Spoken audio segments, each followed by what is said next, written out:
আসসালামু আলাইকুম রহমতুল্লাহি আবরাকাতু। প্রিয় দিনী ভাই বোনেরা, আজকে আমরা জানবো যে মহিলারা ঘরে ইতিকাফ কিভাবে করবেন, ইতিকাফের ফজিলত কি, ইতিকাফের নিয়ত কি এবং এই ইতিকাফ করার দ্বারা বান্দার কি পরিমাণ নেকি আল্লাহ তাআলা দিয়ে থাকেন।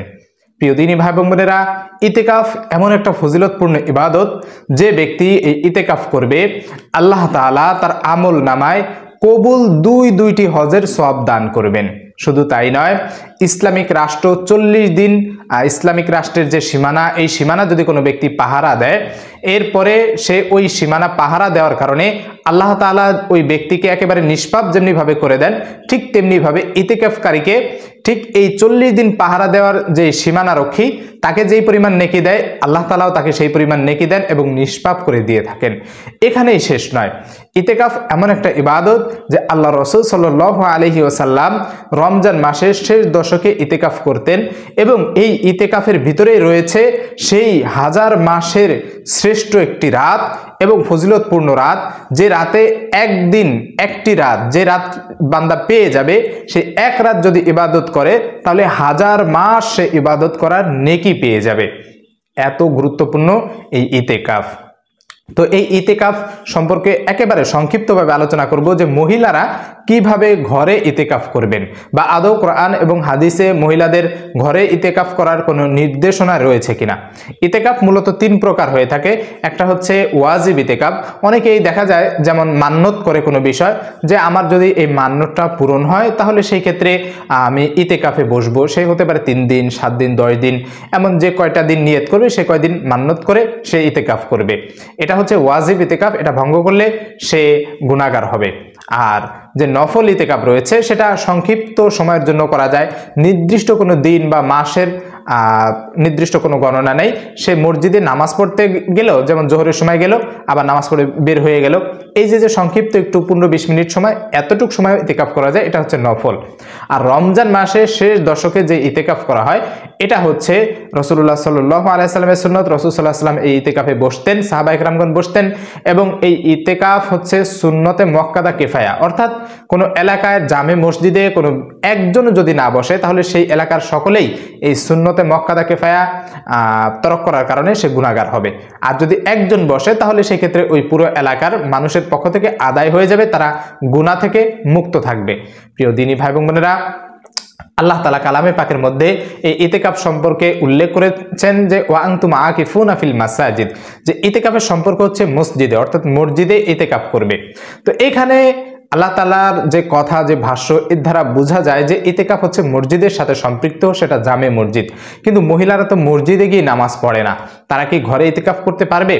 এ বিষয়ে কোরআন হাদিসে সুস্পষ্ট কোনো উল্লেখ না থাকলেও, দলিল প্রমাণ না থাকলেও, অনেক উলামা ইকরামগণ বলেছেন যে যেহেতু মহিলারা ঘরে নামাজ পড়ে, সেহেতু তাদের ঘরটাই মসজিদ হিসেবে গণ্য হবে এবং সে নির্দিষ্ট যে স্থানে নামাজ পড়ে সেই স্থানে সে ইতিকাফের নিয়ত করে সে রমজানের শেষ দশকে বসে যেতে পারবে, অসুবিধা নেই। তবে হ্যাঁ, সেটাকে ইতিকাফ নাম না দিয়ে সে ইবাদত করবে আল্লাহ তাআলার সান্নিধ্য লাভের উদ্দেশ্যে, আল্লাহ তাআলার সন্তুষ্টির উদ্দেশ্যে, এইভাবে সে ইতিকাফ করবে। নিঃসন্দেহে আল্লাহ তাআলা এই ইবাদতের বদৌলতে তাকেও সেই হাজার মাসের যে শ্রেষ্ঠ একটি রাত, উত্তম একটি রাত, শবে কদর বা লাইলাতুল কদর যেটাকে বলি, এই লাইলাতুল কদর আল্লাহ তাআলা তার ভাগ্যেও দিয়ে দিতে পারেন। এই জন্য মহিলারা যদি চায় তাহলে সেই ক্ষেত্রে ঘরে এক কোণে একটা নির্দিষ্ট একটা রুম নির্বাচন করবে। এরপরে সে নির্দিষ্ট রুমে এমন পবিত্র থাকবে যে ঘরে কোনো টিভি সিনেমার কোনো বিষয় থাকবে না, সেখানে কোনো প্রাণী, পশু বা মানুষের কোনো ছবি থাকবে না, একটা পবিত্র একটা ঘর থাকবে, ইবাদতের ঘর থাকবে। সে এক কোণায় বসে সেখানে ইবাদত বন্দেগী করবে। হ্যাঁ, সে চাইলে ইতিকাফের নিয়ত যদি করে তাহলে সে সেই ক্ষেত্রে ঘরের বাইরে না যেয়ে ঘরের ভিতরে সমস্ত কাজগুলো করবে, রান্না বান্না এগুলো করতে পারবে এবং প্রয়োজন ছাড়া বাড়তি কোনো কথা বলবে না।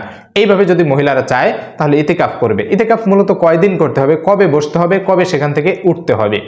ইতিকাফে বসার নিয়ম হচ্ছে 20 রমজান 21 রাত, 20 রমজান মাগরিবের আগে, অর্থাৎ সূর্য ডুবার আগে ইতিকাফের নিয়তে বসে যেতে হবে তার নির্দিষ্ট স্থানে, এবং শাওয়াল মাসে যখন চাঁদ দেখা যাবে এরপরে সে ইতিকাফ থেকে উঠতে পারবে। এই যে মধ্যবর্তী যে 10 দিন, এই 10 দিন সে ইতিকাফে বসবে। আর যারা মসজিদে বসবে তারা তো স্বাভাবিকভাবে মসজিদে অবস্থান করবে, মসজিদের আঙিনার যতটুকু জায়গা রয়েছে এই আঙিনার ভিতরেই থাকবে, প্রয়োজন ছাড়া আঙিনা বাহিরে যেতে পারবে না। যদি বাহিরে টয়লেট বা বাথরুম থাকে সেখানে বাহিরে যেতে পারবে প্রয়োজনের খাতিরে। অনেক সময় দেখা যায় খাবার দেওয়ার কোনো লোক থাকে না, সেক্ষেত্রে সে বাড়িতে যেতে পারবে, বাড়িতে যেয়ে খাবার খেয়ে আবার চলে আসবে বা খাবার নিয়ে চলে আসবে। এইভাবেই সে ইতিকাফ পূরণ করবে। আর ইতিকাফ সম্পর্কে এতটাই গুরুত্বপূর্ণ ফজিলত রয়েছে যে যে ব্যক্তি নিঃসন্দেহে ইতিকাফে বসবে সে নিঃসন্দেহে এই লাইলাতুল কদর রাত পেয়ে যাবে। লাইলাতুল কদর সম্পর্কে আল্লাহ তাআলা কালামে পাকের মধ্যে সূরা কদরের ভিতরে বলেছেন, বিসমিল্লাহির রহমানির রহিম, ইন্না আনজালনাহু ফি লাইলাতিল কদর ওয়া মা আদরাকা মা লাইলাতুল কদর লাইলাতুল কদরি খায়রুম মিন আলফি শাহর তানাজ্জালুল মালাইকাতু ওয়ার রূহু ফিহা বিইজনি রাব্বিহিম মিন কুল্লি আমর সালামুন হিয়া হাত্তা মাতলাইল ফাজর।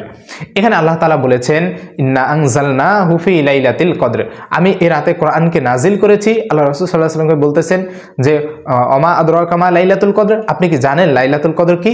রাসূল সাল্লাল্লাহু আলাইহি ওয়াসাল্লাম তখন অবাক হয়ে গেলেন যে লাইলাতুল কদর সম্পর্কে তো আমি জানি না, আমি শুনি নাই। আল্লাহ তাআলা আবার বলতেছেন লাইলাতুল কদরি খায়রুম মিন আলফি শাহর, অর্থাৎ এই লাইলাতুল কদর হচ্ছে এমন একটি রাত যেটা 1000 মাসের চেয়েও উত্তম একটি রাত। এবং আল্লাহ তাআলা আরো বলতেছেন, তানাজ্জালুল মালাইকাতু ওয়ার রূহু ফিহা বিইজনি রাব্বিহিম মিন কুল্লি আমরিন সালামুন হিয়া হাত্তা মাতলাইল ফাজর।